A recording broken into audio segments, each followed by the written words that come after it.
తాకట్లో ఉన్న మీ బంగారాన్ని విడిపించి ఆ రోజు ఆన్లైన్ రేటుకి కొంటాం. Sharma gold company.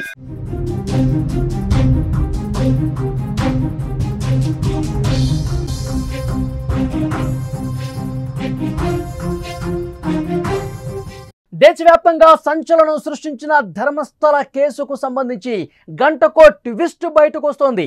Dharmasthala case ఫిర్యాదుదారుడికి బెదిరింపులు వస్తున్నాయి. కేసును ఉపసంహరించుకోవాలంటూ తీవ్రమైన ఒత్తిడి వస్తున్నట్టుగా తెలుస్తోంది. పోలీసులే బెదిరిస్తున్నారనే ఆరోపణలు వస్తున్నాయి. సిట్ ఇన్స్పెక్టర్గా ఉన్నటువంటి మంజునాథ్ గౌడ్పై సిట్ చీఫ్కు న్యాయవాదులు ఆల్రెడీ ఫిర్యాదు చేసినట్టుగా తెలుస్తోంది. ఫిర్యాదుదారుడికి దగ్గరగా ఉంటున్నాడు మంజునాథ్ గౌడ్. తవ్వకాలకు తీసుకెళ్లి మళ్ళీ పిఎస్కు తీసుకురావటం అనుక్షణం మంజునాథ్ గౌడ్ అనే సబ్ ఇన్స్పెక్టర్ అతను ఆ ఫిర్యాదుదారుడికి ఎప్పుడు వెంటే ఉంటున్నాడు.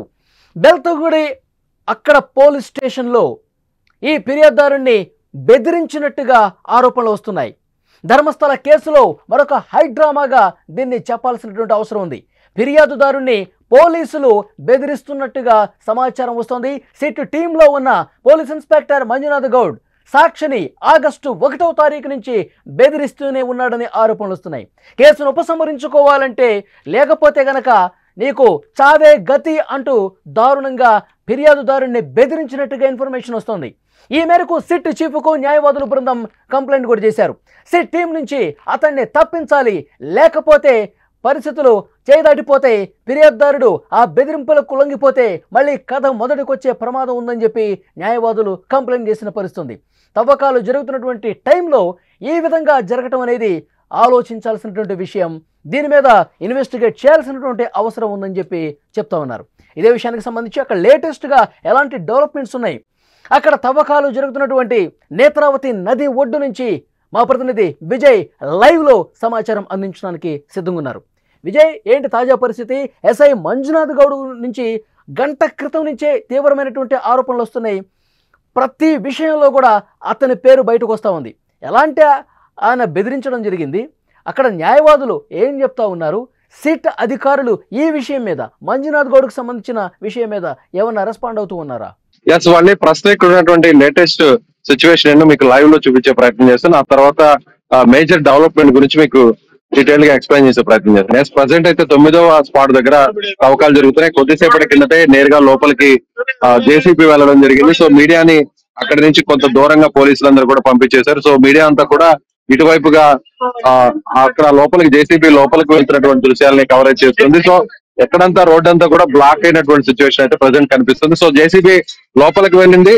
ఇప్పటి వరకు 1 గంట పాటు తవ్వకాలు జరిగాయి. 1 గంట పాటు తవ్వకాల్లో కేవలం మనుషులు మాత్రమే తవ్వకాలను పూర్తి చేశారు. ఇక జేసీబీని లోపలికి తీసుకెళ్లారు. అంటే ఏదైనా కీలకమైనటువంటి ఆధారాలు దొరికాయా, సో కీలకమైనటువంటి ఎవిడెన్సెస్ ఏమైనా కలెక్ట్ చేశారా, ఆ తర్వాత మరింత డెప్త్ గా తవ్వకాలు జరపాలి కాబట్టి అందుకోసం జేసీబీని లోపలికి తీసుకువెళ్లారు అనేది కూడా ఇప్పుడు ప్రస్తుతం ఒక డిస్కషన్ అయితే ఇక్కడ నడుస్తుంది. సో ఇప్పుడు ఉన్నటువంటి మనం మాట్లాడుకుంటే ముఖ్యంగా ఇప్పుడు ఉన్నటువంటి సిచ్యువేషన్ లో చూస్తే మేజర్ డెవలప్మెంట్ ఇది. ఇప్పటి వరకు ఏదైతే ధర్మస్థల ఇష్యూ మీద నడుస్తున్నటువంటి వ్యవహారంలో ఇది కీలకమైనటువంటి డెవలప్మెంట్. ఎందుకంటే ఇప్పటి వరకు ఒక వ్యక్తి మాత్రమే ప్రత్యక్ష సాక్షిగా ఏదైతే ఈ క్రైమ్ లో కీలకంగా వ్యవహరించినటువంటి వ్యక్తిగా అప్రూవర్గా మారిపోయి తానే 100 మందికి పైగా శవాలను పాతి పెట్టాను, తన చేత ఇలాంటి దారుణాలు చేయించారు, పశ్చాత్తాపడి ఇప్పుడు నేను తిరిగి ఈ విషయాన్ని మీకు చెప్పదలుచుకున్నాను అంటూ కూడా అతను నేరుగా వచ్చి కంప్లైంట్ చేసిన విషయం తెలుస్తుంది. ఆ వ్యక్తే ఇప్పటి వరకు కూడా కీలకంగా మారారు. కానీ ఆ వ్యక్తిని నిన్న సాయంత్రం ఏదైతే బెల్తాన్గూడకి సంబంధించినటువంటి పోలీస్ స్టేషన్ లో, అంటే ఇక్కడ నుంచి తీసుకెళ్లి నేరుగా సిట్ క్యాంప్ అక్కడ ఉంటుంది. ఇక్కడ నుంచి దాదాపుగా 12 కిలోమీటర్ల దూరంలో ఉన్న క్యాంప్ లో, ఆ క్యాంప్ లో ఆ అప్రూవర్ ని ఎవరైతే కీలకమైన వ్యక్తి పారిశుద్ధ కార్మికుడిని అక్కడే ఉంచుతున్నారు. అయితే అక్కడ ఉంచినటువంటి నేపథ్యంలో మంజునాథ గౌడ్ అనేటువంటి ఒక ఎస్ఐ, ఇతను ఎస్ఐటి టీమ్ కి సిట్ టీమ్ కి కూడా అంటే ఎస్కార్ట్ గా ఉన్నాడు. ఎవరైతే ఈ వ్యక్తి ఉన్నాడో, ఎవరైతే కంప్లైంట్ చేసినటువంటి వ్యక్తి ఉన్నారో అతనికి ఎస్కార్ట్ గా ఉన్న వ్యక్తి, ఆ ఎస్కార్ట్ లో ఉన్నటువంటి ఎస్ఐ మంజునాథ గౌడ్. మంజునాథ గౌడ్ నిన్న ఎస్ఐటి క్యాంప్ లో అతన్ని బ్లాక్ మెయిల్ చేశాడు. ఇప్పటి వరకు నువ్వు చేసినటువంటి ఆరోపణలు ఉన్నాయి, ఎక్కడ కూడా ప్రూవ్ కాలేదు. సో ఇక్కడ నుంచి కూడా 9వ స్పాట్ నుంచి కూడా తవ్వకాలు జరుగుతున్నారు. ఇప్పటికైనా కూడా నువ్వు ఇచ్చినటువంటి కేసుని, కంప్లైంట్ ని వెనక్కి తీసుకో, లేదంటే నువ్వు జీవితాంతం అంతా కూడా జైల్లోనే ఉంటావు. సో ఈ విషయాన్ని ఒప్పుకో, నేను చెప్పిందంతా కూడా తప్పే, కాబట్టి ఇప్పటివరకు చేసినటువంటి తవ్వకాలు చాలు, ఇక మీదట తవ్వకాలు జరపాల్సిన అవసరం లేదు అనేటువంటి విషయాన్ని నువ్వు నేరుగా సిట్కి చెప్పు అంటూ కూడా ఆయన ఒక మొబైల్ తో అతని దగ్గర ఒక వాయిస్ ని కూడా రికార్డ్ చేసినట్టుగా మనకి సమాచారం ఉంటుంది. వాళ్ళు అంటే నిన్న అతను ఉంచినటువంటి గదిలోకి వెళ్లి ఈ ఎస్ఐ మంజునాథ గౌడ్ అనే ఇతను మంగళూరులో పనిచేస్తుంటాడు. మంగళూరులో ఒక పోలీస్ స్టేషన్ లో పనిచేస్తుంటాడు. అతన్ని ఎస్కార్ట్ గా ఎస్ఐటి టీమ్ లోకి తీసుకొచ్చారు. సో అతను లేదంటే జనం నిన్ను చంపేస్తారు, నువ్వు అప్రూవర్ గా మారి నువ్వు మొత్తం వ్యవహారం అంతా కూడా తేనెతును కలిపావు, సో ఇప్పటికైనా వెనక్కి తగ్గు, లేదంటే ఆధారాలు ఏది కూడా లభించకపోతే జనం చేతిలోనే నువ్వు సరిపోతావు, అదే విధంగా లేదంటే జీవితాంతం అంతా కూడా నువ్వు జైల్లోనే మగ్గాల్సినటువంటి పరిస్థితి ఉంటుంది, కాబట్టి కేసుని విత్డ్రా చేసుకో, కేసుని కంప్లైంట్ వెనక్కి తీసుకో అంటూ కూడా అతను బెదిరించినట్టుగా కొద్దిసేపటి నుంచి కూడా ఒక సమాచారం ఉంటుంది. అయితే ఎవరైతే ఆ అప్రూవర్ ఉన్నారో, ఎవరైతే ప్రత్యక్ష సాక్షి అని చెప్తున్నారో అతను ఈ విషయాన్ని నేరుగా వాళ్ళకి సంబంధించినటువంటి అడ్వకేట్ కి చెప్పారు. అడ్వకేట్ కి ఇవాళ ఉదయం నేరుగా వచ్చేటువంటి క్రమంలో ఈ విషయాన్ని చెప్పారు. నిన్న సాయంత్రం కూడా అడ్వకేట్ ని సమాచారం అందిన వెంటనే ఎస్ఐటి టీమ్ మెయిన్ టీమ్ కి ఒక మెయిల్ కూడా చేశాడు అడ్వకేట్. అలా ఇలా తనకు సంబంధించినటువంటి క్లయింట్ ఎవరైతే అప్రూవర్ గా ఉండి కేసులో కీలకమైనటువంటి వ్యక్తిగా ఉన్నటువంటి పారిశుద్ధ్య కార్మికుడిని అక్కడ ఉన్నటువంటి ఎస్ఐ మంజునాథ గౌడ్ అనేటువంటి ఒక వ్యక్తి ఈ విధంగా బెదిరిస్తున్నాడు, కేసుని వెనక్కి తీసుకోవాలి, అప్రూవర్ గా మారినటువంటి వ్యక్తిని కావాలని ఒత్తిడి తీసుకొచ్చి అతన్ని దగ్గర నుంచి కూడా ఒక స్టేట్మెంట్ రికార్డ్ చేసుకున్నట్టుగా ఒక సెల్ ఫోన్ లో ఒక వీడియో కూడా షూట్ చేశాడు స్వయంగా అనేటువంటి విషయాన్ని నేరుగా మెయిల్ చేశారు. మెయిల్ చేసిన తర్వాత ఇప్పుడు సిట్ అధికారులు నిన్నటి వరకు కూడా అతనికి ఎస్కార్ట్ గా ఉన్నటువంటి మంజునాథ గౌడ్ని ఇవాళ ఇన్వెస్టిగేషన్ కావచ్చు, ఇవాళ తవ్వకాలకి అతన్ని దూరంగా ఉంచారు. ప్రస్తుతం అతన్ని అదుపులోకి తీసుకున్నారు. సిట్ టీం కూడా అదుపులోకి తీసుకొని విచారణ చేస్తున్నారు. ఎందుకు ఇలా చెప్పావు, ఎందుకు ఇలా బ్లాక్ మెయిల్ చేసావు, ఎందుకు ఇలా ఆ వ్యక్తిని బెదిరించడానికన్నా కారణాలు ఏంటి, దీని వెనక ఎవరున్నారు అనేటువంటి ఒక ఊపిరి లాగేటువంటి ప్రయత్నం అయితే ఇప్పుడు ఎస్ఐటి టీం చేస్తుందని చెప్పాలి. ఇప్పటి వరకు ఈ కేసులో, ఈ ఎంటైర్ ఎపిసోడ్ లో లేదంటే ఈ సంచలనమైనటువంటి ధర్మస్థల కేసులో, ఈ 100 శవాలకు సంబంధించినటువంటి పార్టీ పెట్టినటువంటి కేసులో ఒక వ్యక్తి ఎవిడెన్స్ గా ఉంటారు అని అందరూ భావించారు. ఎవరైతే క్రైమ్ లో ఒక వన్ ఆఫ్ ది మెంబర్ గా, అంటే హత్య చేసి అత్యాచారం చేసినటువంటి మృతదేహాలని ఇతని చేతికి అప్పచెప్తే ఇతను స్వయంగా పాతి పెట్టాడు అనేది కూడా ఇప్పటి వరకు కూడా అతను చెప్తున్నటువంటి మాటలు. అయితే ఆ వ్యక్తిని ఇప్పుడు ఎస్ఐ మంజునాథ గౌడ్ ఎందుకు బెదిరించాల్సినటువంటి పరిస్థితి వచ్చింది, అతని వెనక ఎవరున్నారు, అతను ఏ మేరకు ఒత్తిడి తీసుకొచ్చేటువంటి ప్రయత్నం చేశారు అనేటువంటి కోణంలో ఇప్పుడు ఎస్ఐటి టీం ఇన్వెస్టిగేషన్ స్టార్ట్ చేసింది. ఇప్పటి వరకు కూడా ఈ ఒక్క వ్యక్తి మాత్రమే. ఇప్పుడు ఆ ఫిర్యాదుదారుడు ఏదైతే చెప్తున్నాడో 100కు పైగా మహిళల శవాల్ని నేను పూడ్చిపెట్టాను, నా చేతులతోనే పూడ్చిపెట్టానని చెప్పి అతను పోలీసులకు కంప్లైంట్ ఇచ్చాడు. అందుకు సిట్ ఏర్పాటైంది. ఇప్పుడు తవ్వకాలు జరుగుతున్నాయి. అయితే పూడ్చిపెట్టే సమయంలో ఈ ఫిర్యాదుదారుడితో పాటు, ఈ సాక్షితో పాటు ఇంకొంతమంది వ్యక్తులు కూడా సహకరించారు. పూడ్చిపెట్టే సమయంలో ఇది ఒకళ్ళు చేసింది కాదు, అతనికి సహకరించిన వ్యక్తి ఇంకొకళ్ళు ఉన్నారు. రిటైర్డ్ పోలీసు ఆఫీసర్ ప్రమేయం ఉంది. 1995 నుంచి 2014 వరకు ఆ పరిధిలో, ధర్మస్థల పరిధిలో ఒక పోలీసు అధికారి ఇతనికి సహకరించాడని కూడా ఇన్ఫర్మేషన్ వస్తుంది. దాని మీద ఏమన్నా కూపీలు అవుతున్నారా? ఎస్, ఆ విషయంలో కూడా సపరేట్ గా ఒక ఇన్వెస్టిగేషన్ చేస్తున్నారు. ఇతను ఇచ్చినటువంటి కంప్లైంట్ లో కూడా చాలా స్పష్టంగా ఆ విషయాన్ని పొందుపరిచినట్టుగా తెలుస్తోంది. ఆ ఇచ్చినటువంటి కంప్లైంట్ లో కూడా తనకు ఒక పోలీస్ అధికారు ఇలా ఈ మృతదేహాలన్నింటినీ కూడా పూడ్చిపెట్టడానికి ఒక అధికారి నాకు సహకరించాడు. ఆ అధికారి కూడా గతంలో ధర్మస్థలంలో పనిచేసినటువంటి రిటైర్డ్ పోలీస్ ఆఫీసర్ అనేటువంటి ఇన్ఫర్మేషన్ కూడా ఇచ్చారు. సో అతను ఎవరు అనేటువంటి ఆ క్లారిటీ కూడా తీసుకునేటువంటి ప్రయత్నం ఎస్ఐటి టీం చేస్తుంది. అందులో భాగంగా గతంలో, అంటే ఇప్పుడైతే ఇక్కడ పోలీస్ స్టేషన్ ని ప్రత్యేకంగా ధర్మస్థలంలో ఒక పోలీస్ స్టేషన్ ని ఏర్పాటు చేశారు, కానీ గతంలో మాత్రం వేతాన్గఢ్ సంబంధించినటువంటి ఆ పోలీస్ స్టేషన్ పరిధిలోనే ధర్మస్థల్లో ఒక అవుట్ పోస్ట్ మాత్రమే ఉండేది. అవుట్ పోస్ట్ లో కొంతమంది టీం తో పాటు ఒక పోలీస్ ఆఫీసర్ కూడా ఆ స్థాయి వ్యక్తితో ఇక్కడ బందోబస్తు నిర్వహిస్తున్నటువంటి పరిస్థితి, ఆ అవుట్ పోస్ట్ కార్యకలాపాలు కొనసాగించేటువంటి పరిస్థితి. అయితే ఇప్పుడు ఆ అవుట్ పోస్ట్ లో పనిచేసినటువంటి వ్యక్తులు ఎవరు, సో టీమ్ మెంబర్స్ తో పాటుగా అక్కడ ఉన్నటువంటి ఆఫీసర్స్ ఎవరు అనేటువంటి డేటానంతా కూడా కలెక్ట్ చేస్తుంది ఎస్ఐటి టీం. అందులో ఉన్నటువంటి రిటైర్డ్ ఆఫీసర్స్ పేర్లు, అలాగే వాళ్ళకి ఇప్పుడు ఆరోపణలు ఎదుర్కొంటున్నటువంటి వ్యక్తులకి ఏమన్నా లింక్ ఉందా.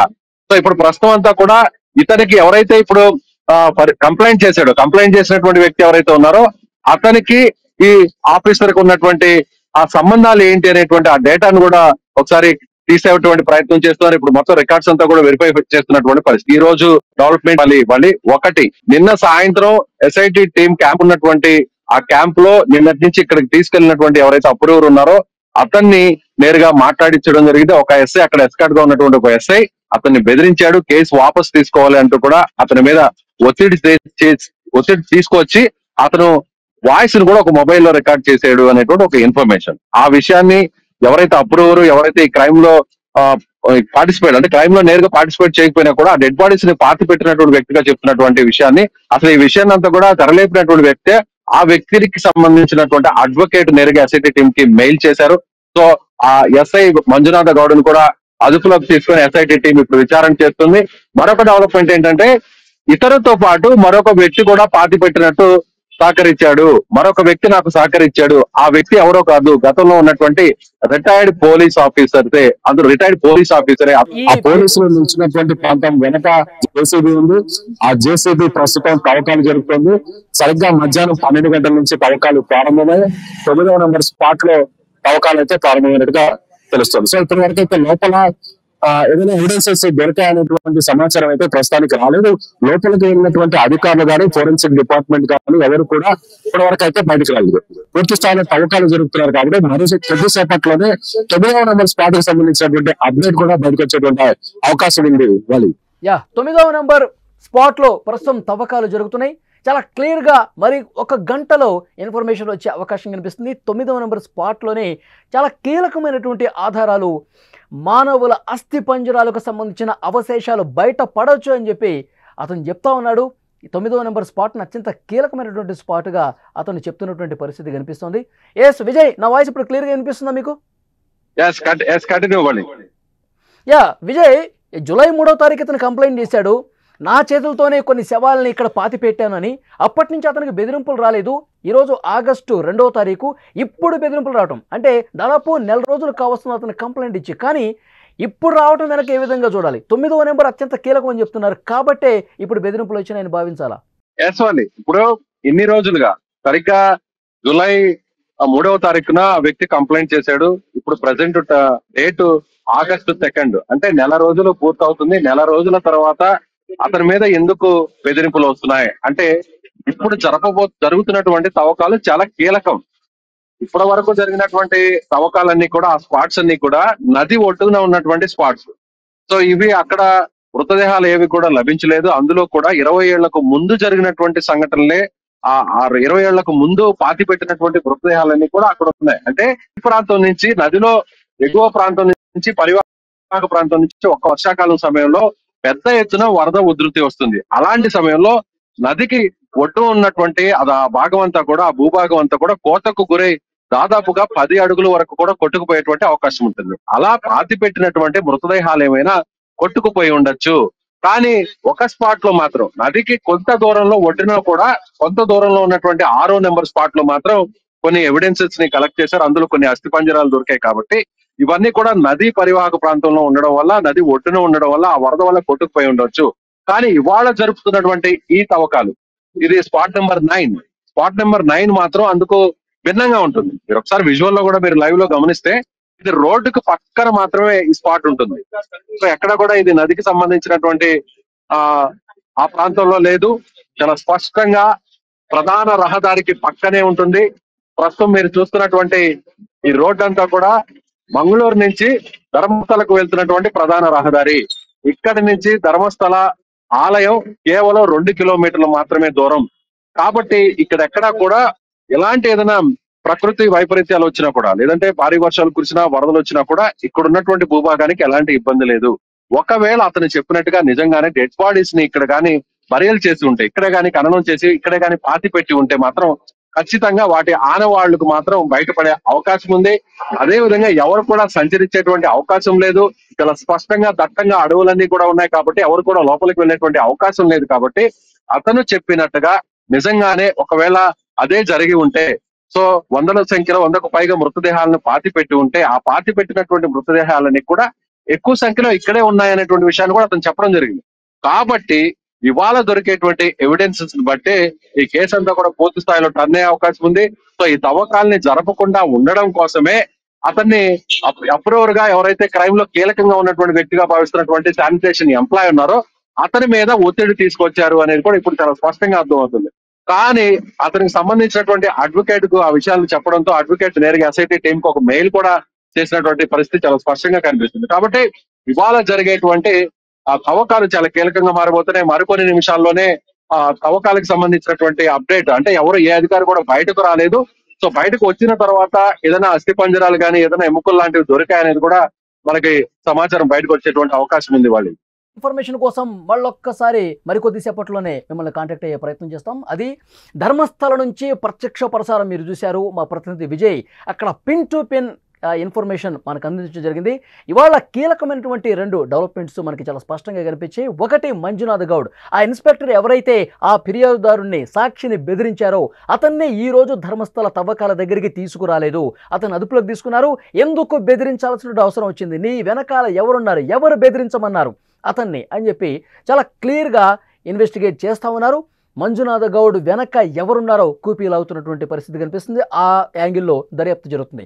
ఇంకొక కీలకమైన ఇన్ఫర్మేషన్, పూడ్చిపెట్టే సమయంలో గతంలో 1995 నుంచి 2014 వరకు పూడ్చిపెట్టే సమయంలో ఎవరు సహకరించారు, అప్పుడు పోలీసు అధికారిగా ధర్మస్థలలో ఎవరు ఇతనికి సహకరించారు ఈ విషయంలో కూడా, ఎందుకంటే ఒకళ్ళు కాదు 2 ఉన్నారు పూడ్చిపెట్టే సమయంలో అని చెప్పి సమాచారం వస్తుంది. కాబట్టి ఆ సమయంలో ఎవరైతే పోలీసు అధికారులు ఉన్నారో అతన్ని కూడా ఆరా తీస్తా ఉన్నారు. అతన్ని కూడా అదుపులోకి తీసుకునే అవకాశం కనిపిస్తుంది. మరొక కీలకమైనటువంటి డెవలప్మెంట్, మరికొద్దిసేపట్లోనే 9వ స్పాట్లో తవ్వకాలకు సంబంధించి ఒక కీలకమైన ఇన్ఫర్మేషన్ రాబోతుంది. తవ్వకాలు స్టార్ట్ అయిపోయాయి. మరికొద్దిసేపట్లోనే 9వ స్పాట్లో ఏముంది, అక్కడ ఏమైనా అవశేషాలు బయటపడతాయా, అస్థిపంజరాలు బయటపడతాయా, ఇవన్నీ కూడా తెలిసే అవకాశం కనిపిస్తుంది. ఎవరైతే ఆ ఫిర్యాదుదారుడు ఉన్నాడో 9వ నెంబర్ స్పాట్ మీద చాలా గట్టి నమ్మకం పెట్టుకున్నాడు. ఈ స్పాట్లోనే నేను ఎక్కువగా మహిళలకు సంబంధించినటువంటి మృతదేహాలను పూడ్చి పెట్టానని చెప్పి చెప్తా ఉన్నాడు. 9వ స్పాట్ చాలా కీలకమని భావిస్తూ ఉన్నాడు. 1 గంటలోపే, 1 గంట సమయంలోనే అక్కడ ఏం దొరికాయనేది కూడా బయటకు వచ్చే అవకాశం కనిపిస్తోంది.